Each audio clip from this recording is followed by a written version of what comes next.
Welcome to the show. Tonight, why Chris Bowen is the most dangerous man in the Albanese government. I'll fact-check his ludicrous arguments yesterday for saying no to nuclear power, and the Prime Minister today wasn't much better.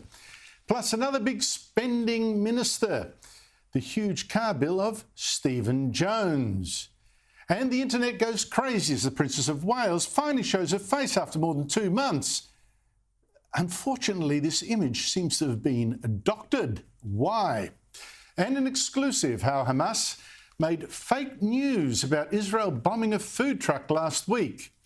Why you shouldn't trust reporters in Gaza like Al Jazeera. This is the second time in a week Israeli forces have targeted a crowd waiting for food.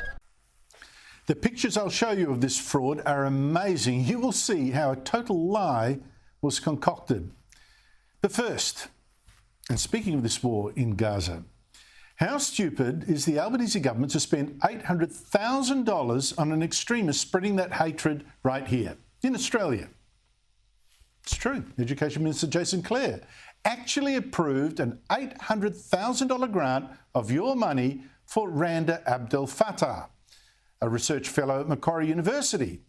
And it's for an Australian Research Council project investigating how Arab and Muslim Australian activists working in the anti-racism, anti-war movements have mobilised Aboriginal and other activists to join their causes, which in fact you're seeing right now.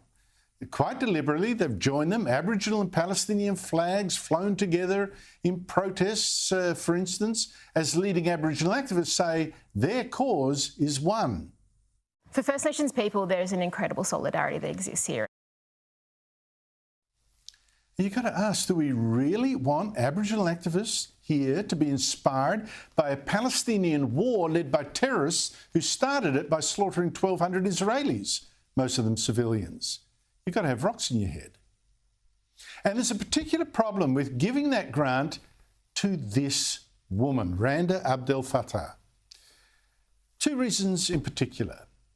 The first is that Abdel Fattah is one of the people who helped publicise a leaked list of Jews who are on a WhatsApp website discussing how to fight back against this new anti-Semitism you're seeing really exploding all around Australia.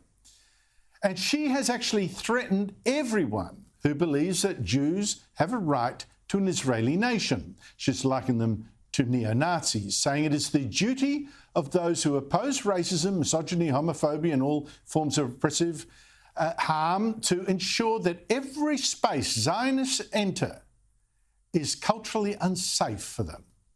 And institutions and festivals that continue to defer to the fragile feelings and the tears of Zionists are as abhorrent as those who would defer to the feelings of misogynist white supremacists and neo-Nazis.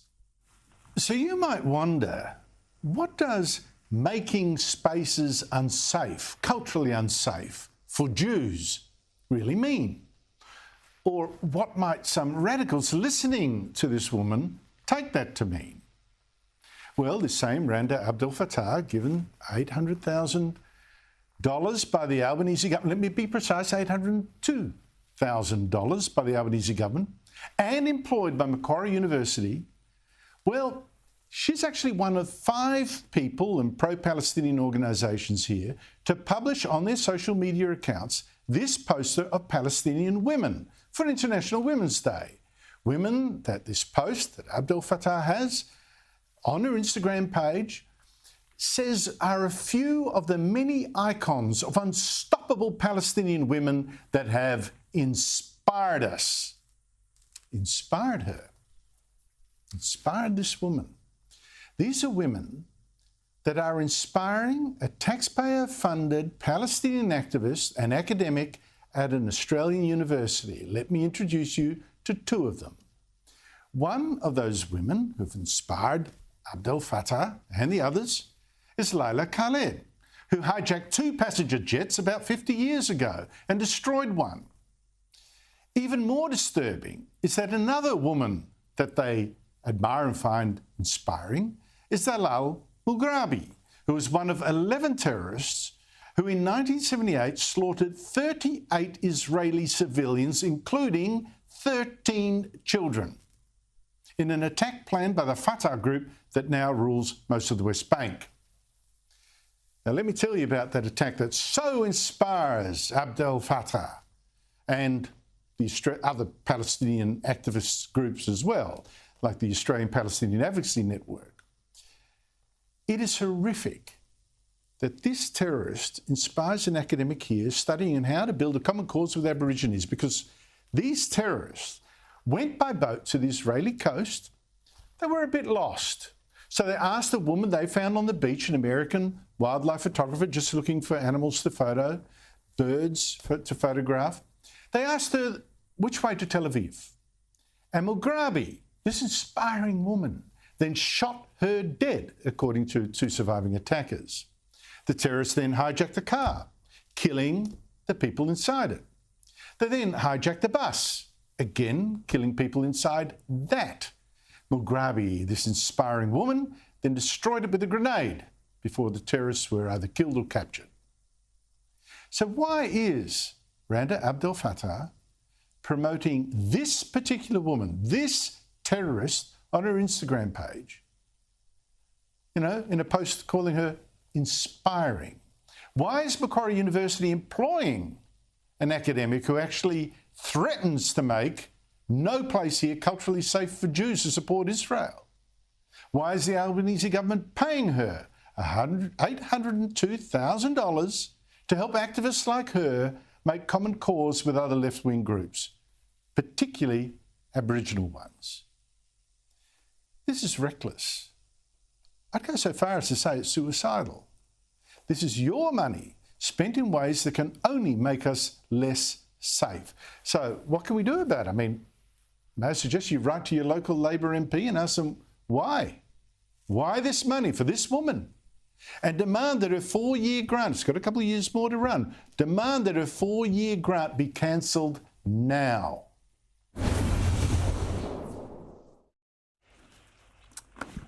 Well, it's pretty pathetic, by the way. And the Prime Minister today resorts to cartoonish scaremongering against nuclear power, like this.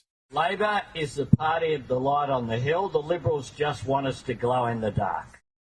How utterly childish that is. I mean, the French have nuclear power. Do they glow in the dark? Albanese is ordering nuclear subs. Will our sailors glow in the dark?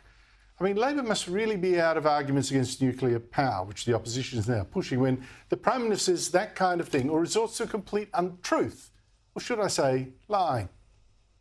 Nuclear power is the most expensive form of new energy. It certainly doesn't help with climate change. Yes, nuclear power is more expensive than wind and solar, but with this crucial difference, you can rely on it. You can still make electricity when there's no wind and when there's no sun. And it certainly does help with global warming because it's zero emissions. So why the lies? But let me show you the most dangerous man in the Albanese government. It's Climate Change and Energy Minister Chris Bowen. Our electricity system in his hands.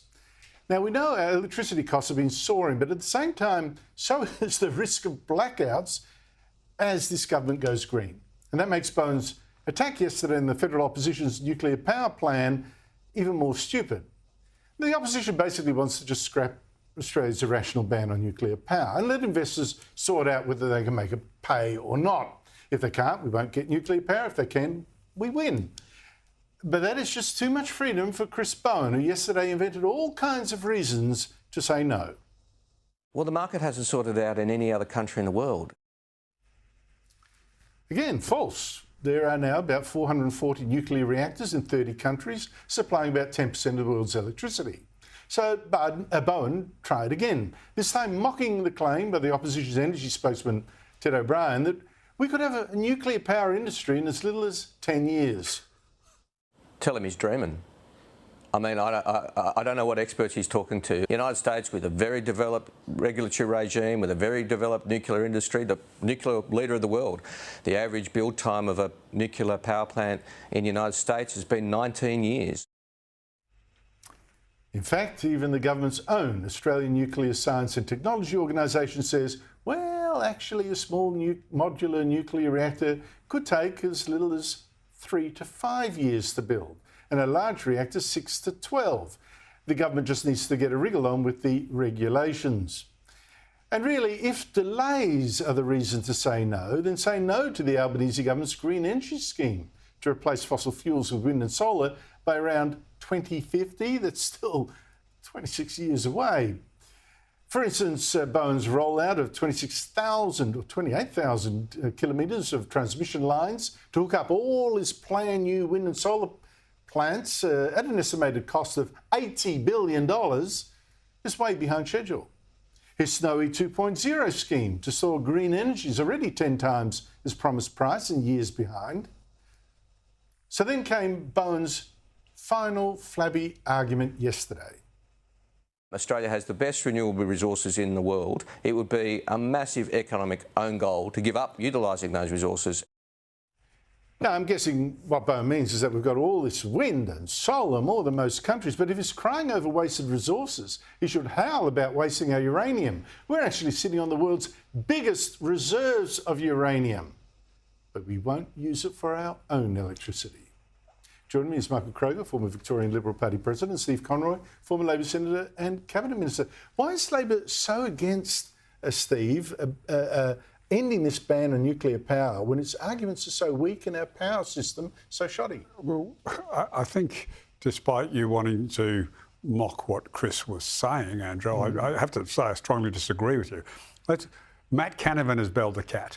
Small nuclear modular ones, they are not part of this package. They are not on the table. They are off the equation. No one's done it anywhere in the world, and at least Matt Canavan. I also mentioned large. I'll come to nuclear. Again. I will come to the. Why? Okay. Why? So on the large one, the ban. We're not talking about building the nuclear. Right now, we're talking about ending the ban and letting the market sort it out. Because that was That was a bipartisan position. I mean, I love Peter Dutton suddenly discovered courage when Matt Canavan... Stop deflecting. I'm not deflecting. A straight answer. I mean, why is it against the ban? And then you say, oh, it's bipartisan when it's clearly not. Why is it against the ban? Why did John Howard vote for it? Why did Tony Abbott not overturn it? We'll talk about that another time. Why is Labor now against ending this ban? Well, I'm quite comfortable with the ban. I don't have a problem with the ban. All right, because you don't like... All right, you like it. All right. Here we go. Well, mate, ever since I was at university from 1975 onwards, Labor have hated the mining industry. It's sick, it's absurd, given that Australia's built on the back of the mining industry.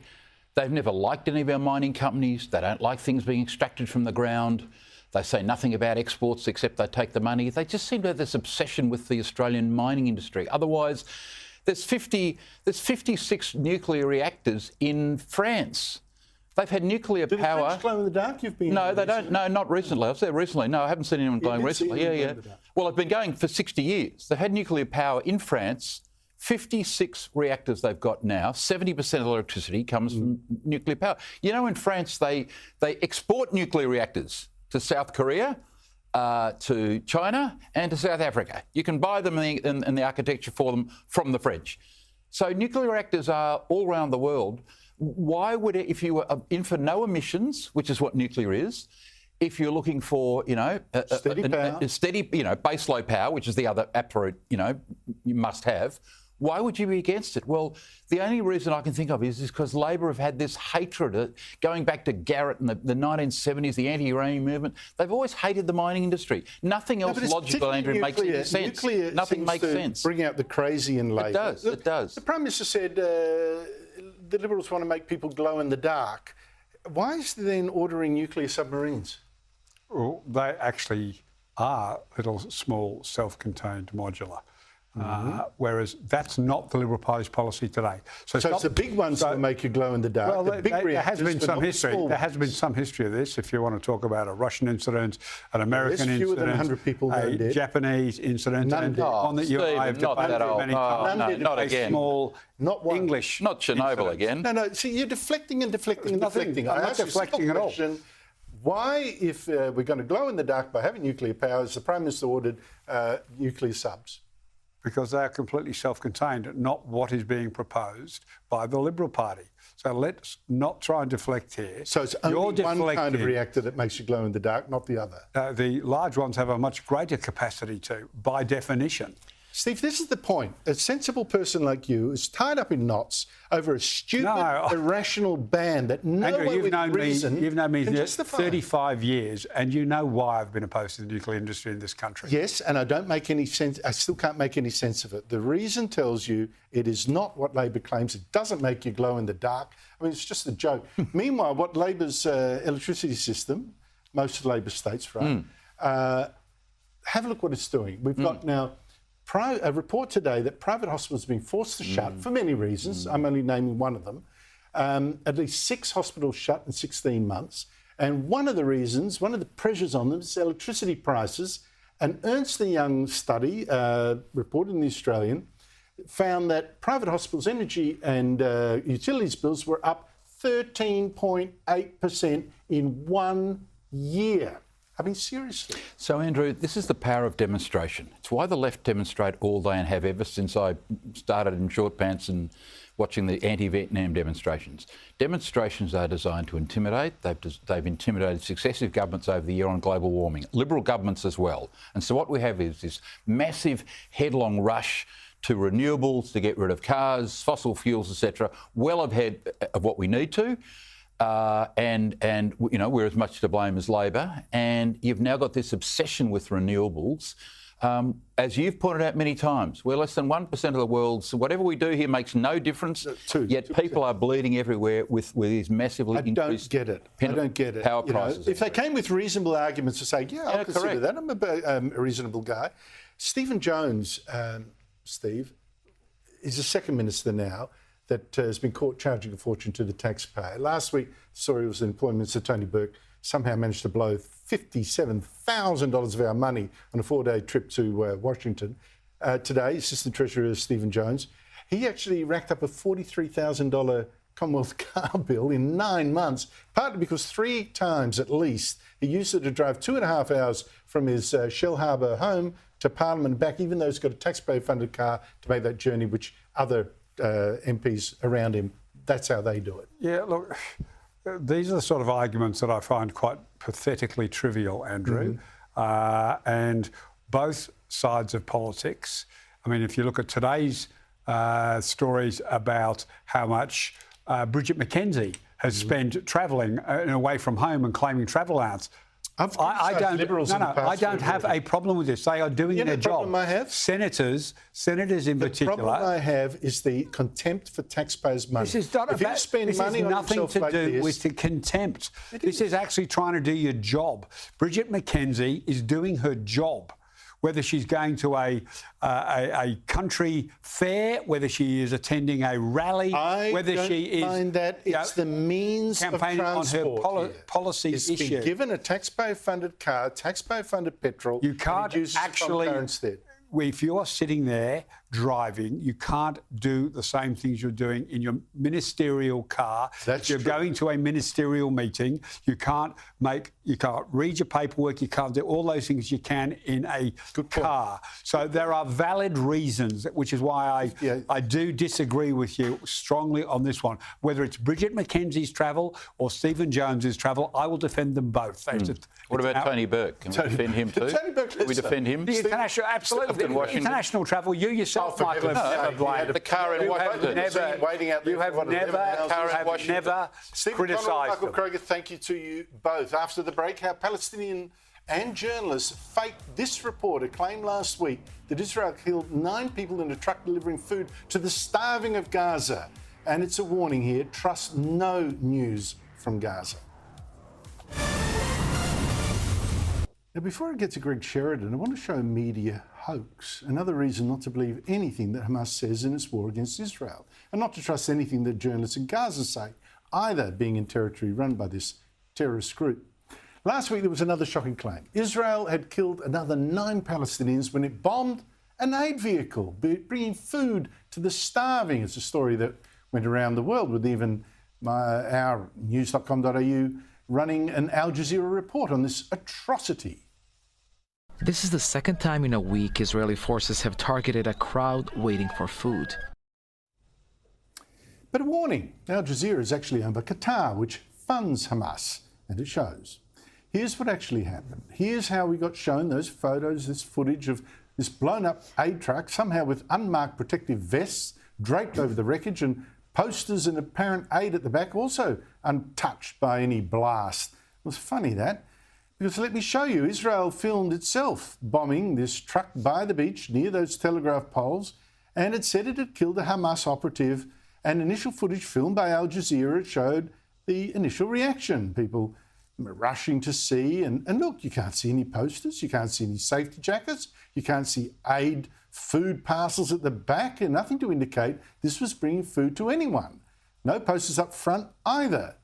Yet soon, miraculously, there were posters all over the wreck to suggest it belonged to an aid group and was carrying food, which the Al Jazeera reporter then faithfully parroted in a report that went around the world. Those evil Israelis. It's obvious from what's on the truck that this is one of the NGOs who are working on the ground in helping Palestinian displaced families, because all of these banners are for projects implemented on the ground. The people who were targeted are part of this initiative. Israel is not only blockading aid into the Gaza Strip, but it's also killing Palestinians who are working in helping people from starvation. Believe nothing from Al Jazeera or Hamas and ask why our SBS, taxpayer funded, runs an Al Jazeera bulletin every week. But to Australia's top foreign affairs writer, Greg Sheridan of the Australian newspaper, look, our taxpayer-funded SBS runs Al Jazeera propaganda. As I said at the top of the show, it's also the government's given $800,000 to academic Randa Abdel Fattah as a post declaring her admiration for Palestinian terrorists, including one who killed 13 children. I don't think we actually, a lot of people here understand how serious all this really is. Well, you're absolutely right, Andrew. So years ago, SBS used to run news produced by the Vietnamese Communist Party, and I was a small part of running a campaign to stop them from doing that. It was profoundly offensive to Australians of Vietnamese extraction. There is no reason why Australian taxpayers pay money to Qatar to give to Hamas for the privilege of putting Al Jazeera on our taxpayer-funded network. It's grotesque.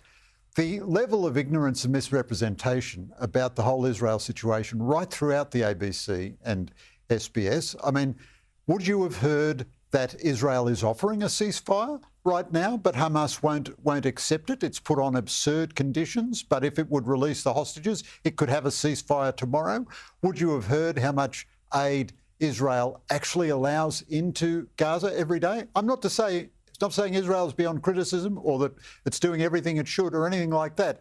The absolute lack of context, the way they say Israeli occupation is illegal, that implies the Israelis should simply withdraw from the West Bank and Gaza tomorrow. What would happen then? Hamas would take over everywhere and would launch deadly war against Israel. Israel would have to respond with the kind of death and destruction we're seeing in Gaza right now. But Hamas then would own territory in the West Bank that's about 8 kilometres from Ben Gurion Airport, Israel's main airport. Yeah, and they would would happen. They would attack, and Israel would retaliate.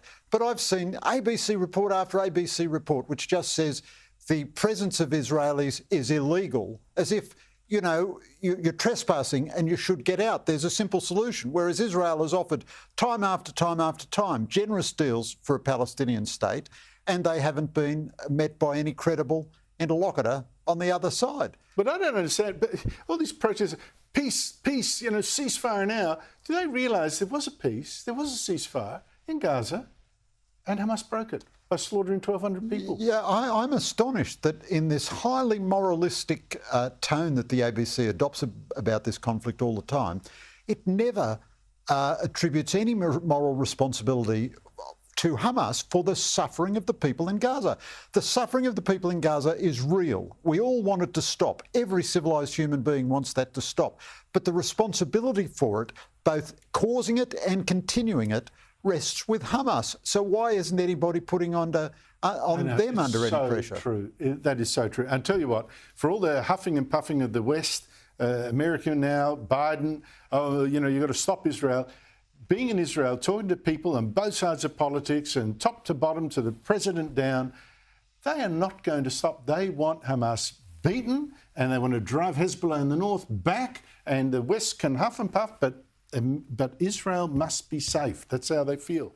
But Greg, to the Sam Kerr supposed racism scandal, the Australian soccer team captain, women's captain, allegedly called a police officer a stupid white bastard. She denies the word bastard, apparently, in a dispute over a fare after she reportedly threw up in the back of a cab. Now, like most normal people, Craig Foster, former Socceroo and anti-racism crusader, head of the Australian Republican movement, said, yes, calling someone a white bastard was racist. Calling a black bastard someone a black bastard is too. Now he says it's not racist because he's apologised to Kerr, 2-page letter, because the Diversity Council of Australia says racism is only racism when it's used by someone in power, with societal power, against someone who hasn't got that power. It means you can't be racist against the white. Is he right? No, I think that's absurd. But Andrew, I have a slightly nuanced position on this, so I've got to explain it in two parts. I think Sam Kerr is probably almost as innocent as you could be. I mean, have I ever been drunk in the back of a taxi? Never. Dear God, I don't want to answer that question under oath. This is such a trivial matter. And I have no faith in the London police now. They're insane on all these issues. And therefore, I don't want to line up to kick Sam Kerr. However, the proposition that you cannot be racist against whites is part of the insanity of identity politics, of putting people always in the category of oppressor or victim. Now, to inject an improperly sombre note into what is essentially a flippant matter, but this is a sombre note. Years ago in Sydney, there were a series of gang rapes by Middle Eastern rapists who attacked white girls, and the people who injected race into this matter were the rapists. And part of their motivation was to attack and humiliate white girls. So they were conducting vicious, violent rapes for which they were jailed for many, many decades, quite rightly, on the basis of race against people for being white. Now, I hate racism of any description, as you do. And of course, if abusing someone or attacking someone on the basis of their race is wrong, then it's wrong, whatever their race is. So I don't want to persecute Sam Kerr, but I think this whole proposition... Completely, there are two issues here. What the Sam Kerr's actual offence, I think, is trivial, and besides, she says she's not guilty, and let the facts speak for themselves. The issue is the reaction to it, which I think is so absurd, that you can't be racist if you're attacking white people against a white person. It's a joke and it is sick. I think people are going to get hurt if this keeps going. After the break, I'm going to speak to Professor Peter Ridd about this latest big climate scaremongering on the Great Barrier Reef. Welcome back. In a moment, two interesting stories. One of our reporters who knows very well now, personally, about the crime explosion in Northern Territory, and Professor Peter Ridd about this ludicrous scaremongering again over the Great Barrier Reef, like every time. But first, here's a quick look at what's coming up on Shari. Thanks, Andrew. Well, tonight, why Penny Wong and Anthony Albanese won't speak about the major security threats to our country, Islamic terror and foreign interference.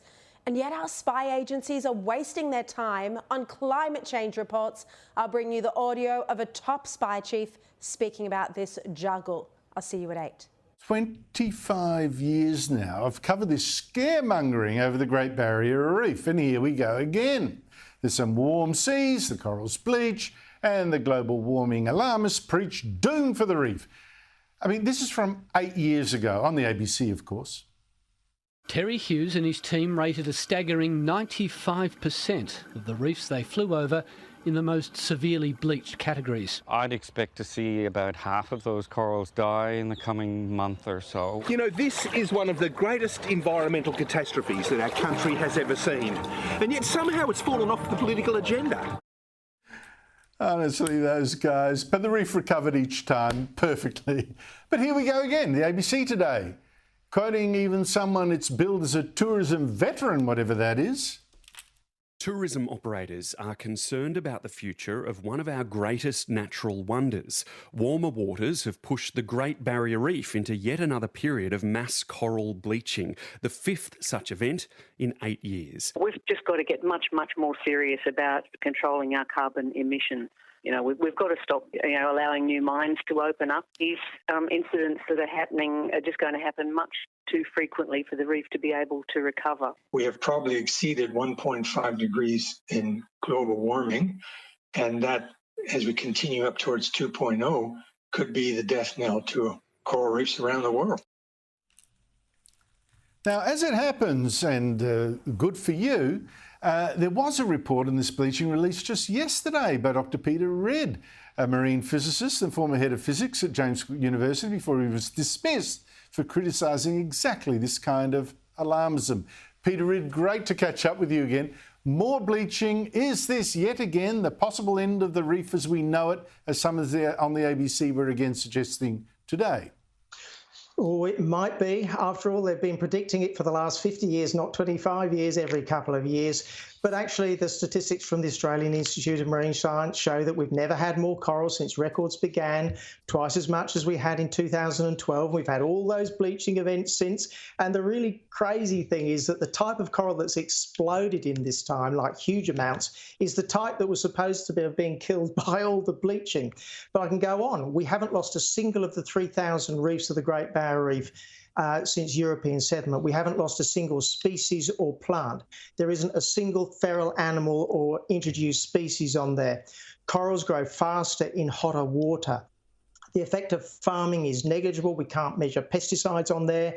There's negligible amounts of sediment and nitrate fertiliser. And we also know from coring of the corals that the corals grow just as fast now as they did 400 to 500 years ago. It's just incredible that we've managed to convince the whole world that this most pristine of ecosystems is actually on its last legs. And we've written this report for the Australian Environment Foundation that details all of this.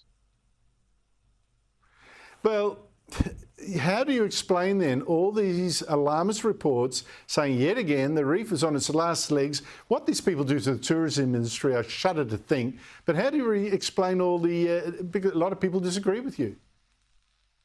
Well, you just got to look at the statistics. I mean, why aren't these people quoting the statistics? You know, all the ABC reports and from the Great Barrier Reef Marine Park Authority, they don't mention the fact that their own statistics show that in the last couple of years we've never had more coral, despite having 4 supposedly devastating bleaching events in the last 7 years. So you just got to look at the statistics.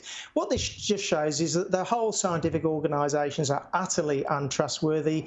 Why these so-called tourist people are, denigrating their own tourist attraction, I don't understand. It would be like people in Sydney saying, hey, the Sydney Harbour Bridge is rusty and the Opera House is covered with graffiti and litter and the Sydney Harbour is a sewer.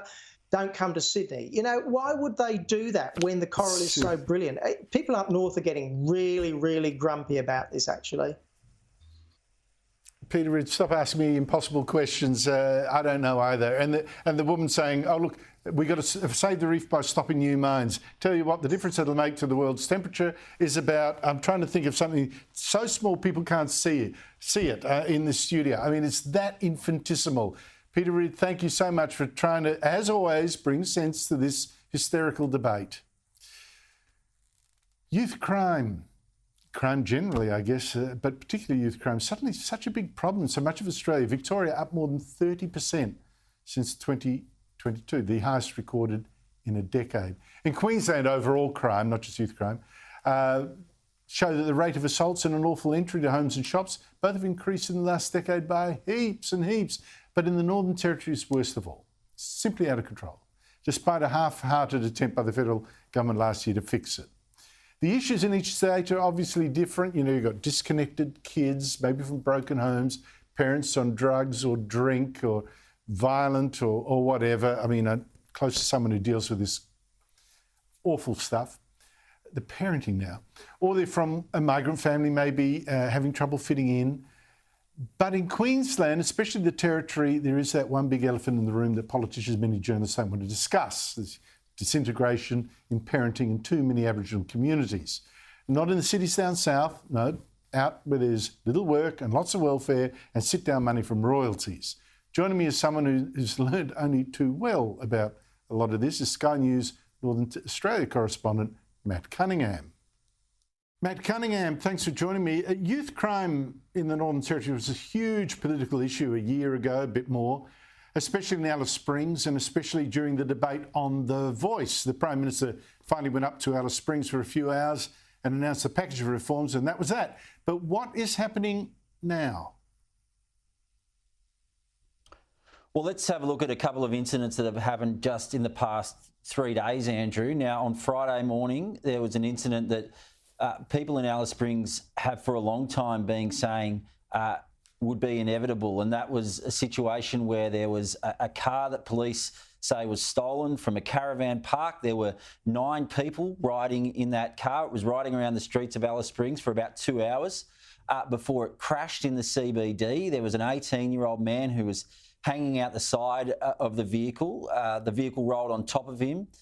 He was taken to hospital but died a short time later. There were 8 other occupants in that vehicle and they all fled the scene. Police held a press conference today and said that they were absolutely gobsmacked by the fact that these 8 people had just run and left their friend to die at the scene of this accident. In fact, the Assistant Commissioner Travis Worth said 4 of those people, the occupants of that allegedly stolen vehicle, ran over the man's body as they ran away from the scene of that accident. That was an incident on Friday morning. Yesterday, there was a terrifying incident in Alice Springs for an elderly couple, a man aged 72 and a woman aged 73. They had 4 people enter their home. The woman had a knife held to her throat while their home was ransacked, while the people stole alcohol, they stole other goods, they stole cash, and then they took off in a car that was waiting for them out the front. Police actually managed to apprehend those 4 offenders aged from their late teens to late 20s. But that just gives you a snapshot of what's happened in a 72-hour period in Alice Springs. Are we talking about Aboriginal offenders or of all sorts? I believe that in these instances, the offenders were Indigenous in both of these cases. Well, you know, we've been reporting on this for a long time, Andrew. I mean, there's crime committed by all people in the Northern Territory, but I think the vast majority of offenders, when it comes to these incidents we're seeing in Alice Springs, are Indigenous. It speaks to a real crisis in some of those outstations where a lot of these offenders come from, and a complete collapse in discipline, family discipline, and all sorts of things in some cases too. But then there was also what happened to you and your family. You're living in the relative safety, shall we say, of Darwin. Tell us about that.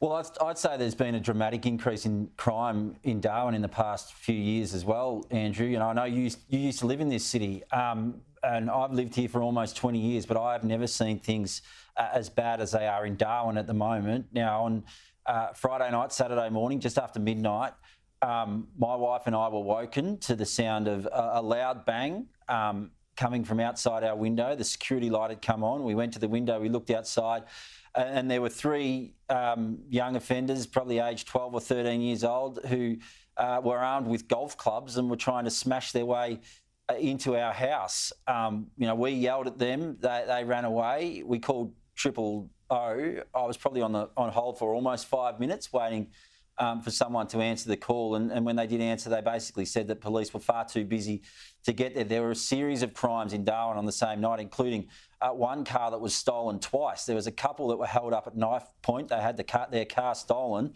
And then the kids who stole that car, according to police, they were then carjacked by another group of kids aged about 14 who stole the car again. So, I mean, I think to say things are out of control at the moment on the crime front in the Northern Territory would probably be an understatement. Well, I've lived in Darwin twice over a period of 6 or 7 years, and It's never been anything like that back then. Never, never. This is just something serious has gone wrong. Now, the Opposition Leader Peter Dutton, he's been up in Alice Springs again this week trying to make this a political issue. And I actually think that's good because making it political is about the only way we're going to get change. Here he is. I'm happy to meet with the Prime Minister in Alice Springs any day of the week because the residents in Alice Springs, as in Darwin and other parts of the Territory, have been screaming out for the attention of the Prime Minister to address and to fix this problem. It's obvious that it's beyond the capacity of the local Labor government here in the Northern Territory. There is a response required from the federal government, and we will stand ready to work with the Prime Minister, but he hasn't taken that offer up. Do you see any sign, any real sign that politicians are going to get serious and do something effective? Would they even know what to do?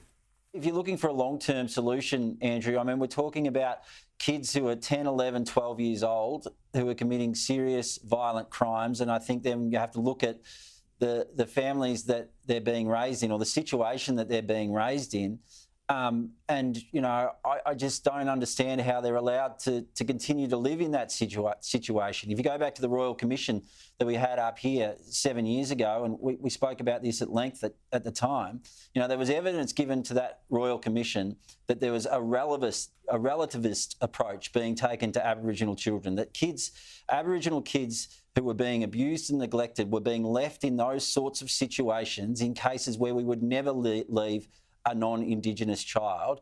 And I would suspect that over the past 7 years, authorities have been less inclined to remove children from those sort of situations than they were previously. I think it is only as an absolute last resort that an Indigenous child at the moment is removed from a family situation, even if there is obvious signs of abuse and neglect. And I think we're seeing now those kids who've been left in that sort of situation are getting older. They're 11, 12, 13 years old.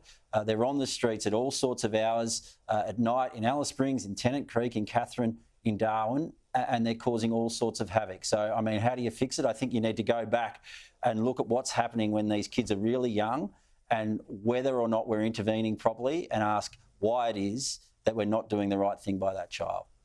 Matt Cunningham, you've been reporting this brilliantly for years. And all we can do is join each other in mutual despair that's getting worse. I'm just so sorry about what's happening. Thank you so much for your time. Thanks, Andrew. After the break, Kate, the Princess of Wales, finally shows her face in public after a couple of months and causes a Photoshop scandal that's had this picture actually banned. And pro-Palestinians now even desecrate a ceremony to honour Anne Frank, the most famous victim of Jew haters. Have these people no shame? And to a scandal or a mystery or maybe just a mum photoshopping a pic to make sure her kids all look good. I don't know, whatever. Kate, the Princess of Wales, has finally returned to the public with a bang. She's been gone from view since December after having had major abdominal surgery. She released this picture of her sitting in a chair with her children in a picture taken by her husband. But then people looked closer. Where was her engagement ring, her wedding ring? But then horror. Why did Prince Louis's hand look so strange? But more damning, why did Princess Charlotte's sleeve not match where her hand should be? And soon agencies like AP were issuing kill notices. Kill the photo, don't use it. It's been manipulated, faked at the source, meaning by the palace itself, which isn't commenting on just why or if. Joining me from London is my regular Monday guest, author, commentator, TV host and fast-rising star, Esther Kraku. Esther, I mean, how big is this fuss? I mean, this is quite an interesting story, and it just shows how fragile the royal PR machine is. So as you rightly pointed out, Princess Charlotte's hand was a bit blurry, and it wasn't where it was supposed to be coming out of her cardigan. Prince Louis's hand was really weird and distorted. I think the biggest story is why Princess Kate felt the need to release this photo. You know, we've seen all these conspiracy theories online saying that she's actually not even in the country, she's away, she's not recovering from abdominal surgery. I mean, the most ridiculous one is that she has taken time off to get a BBL, which is a Brazilian butt lift surgery, so that she can look like a Kardashian in a few break. I mean, that is how ridiculous it is. And unfortunately, we forget that the members of the royal family are also human beings, and that people fall ill, people have surgery, and that she should be able to take some time off after having this, what looks like an invasive abdominal surgery, without having conspiracy theories floated around. I think everyone would have understood if there was no picture of Princess Catherine for Mother's Day, but for some reason, I suspect the pressure got so much for the royal family that they decided to put this picture out. I don't know if this Photoshop job was William's handiwork. I suspect it is, because I feel like women are much better at Photoshop than men are. So he must have tried his hand at Adobe and realized that it didn't go down very well. But unfortunately, it's caused quite a stir here in the UK. There's so many newspapers that have that picture splashed on their front pages that now have to take it down. But seriously, I mean, I don't know, maybe she photoshopped out the wheelchair that she was sitting in, but otherwise, I'm not quite sure what the fuss is about. But anyway, and of course, the palace isn't commenting either, is it? Yeah, so the palace isn't commenting, which is adding fuel to the fire. I'm sure they will release a statement in a few days, probably saying William tried his hand at Adobe Photoshop and the results were not very good, or something or other. But it really is. It's funny and sad at the same time. Absolutely, absolutely. Esther, less funny and more sad, the nature of the pro-Palestinian protest seems to me, at least, to say a lot about their cause. Now, in Britain, you've had one protester destroying a portrait of Lord Balfour, who's the former British Foreign Secretary, who backed the creation of a much smaller Israel, as well as a creation of an Arab nation, and insisted that Arabs be treated well. And that's not good enough. Painting slashed to bits, painted over, gone. And in Amsterdam, protesters heckled the Dutch king and Israel's president when they visited, of all things, a museum, a house where Anne Frank hid from the Jew-hating Nazis in World War II until her family were finally betrayed and sent to concentration camps where she died. Now, Esther, you have more sympathy with the Palestinian cause than I do, but I don't think we can disagree at all on protests like this. I thought it was sick. It doesn't get worse and more distasteful and more inhumane than protesting at a Holocaust museum. There's simply no words. And, you know, in the beginning, I thought, you know, these pro-Palestinian protests have just been hijacked by people that are hateful and narcissistic and completely ignorant. But actually, it's becoming clearer over the last few months, particularly after all the protests you've seen in London, that actually people are using this as a vehicle to just show their hatred of Jews, their anti-Semitism, their narcissism. And you know, now the two have almost become synonymous, right? We're not having a bigger conversation about, you know, October the 7th, which many people have forgotten, the barbarity of that day, or the humanitarian crisis going on in Gaza. Now you have these narcissists, and you can see a common thread. They tend to be quite young, quite poorly educated, quite privileged, using this as a vehicle to show how completely uneducated they are. You know, it's completely disgusting. Some of these pro-Palestinian protesters were saying that they were protesting against the Israeli president, but I'm sorry, I'm not buying it. Anyone with an ounce of common sense is not buying it. They can see that these are people driven by hatred, just pure hatred of Jewish people. And you can protest someone any other time of the day, and anywhere else. Why in front of a Holocaust museum? It is just vile. I'm so disgusted by what I've seen. Absolutely. Esther, Ireland was the hero of the left here when the Irish voted yes to gay marriage, just before our own vote on that. But now it's gone the other way. In a referendum to change its constitution, 67% of voters said no to widening the definition of family from a relationship founded on marriage to durable relationships, whatever they are. And 74%, was massive, said no to changing the words "a mother's duties in the home" to something about care by family members. How do you see this as a revolt, as I heard one activist say, against the elite? What was it? I mean, it's just a triumph for common sense, really. I think if you see the punditry that surrounded this vote, it's even more incredible to me, the actual reaction to it as opposed to the vote itself. Clearly, the Irish people don't want wishy-washy language about what a family constitutes. They don't want to see a form of legitimizing single-parent homes, which we know are not the best way to raise children. But the incredible reaction has been that apparently the Irish government didn't make a strong enough case for why these reforms are necessary, as opposed to the fact that people may just have an opinion that family is best and that you cannot remove and erase a mother's role in that. It's been actually quite incredible to see. I mean, the Irish president conceding, or prime minister conceding his loss, said, you know, we take full responsibility and that we didn't put in a strong enough case to the Irish people, as opposed to the fact that the Irish people just don't agree with him. They're not stupid, they just have a different opinion. Exactly. Well, maybe there isn't a strong case to put. Maybe you should consider that. Esther Cracker, great to talk to you again. That's it from me. Sherry coming up next.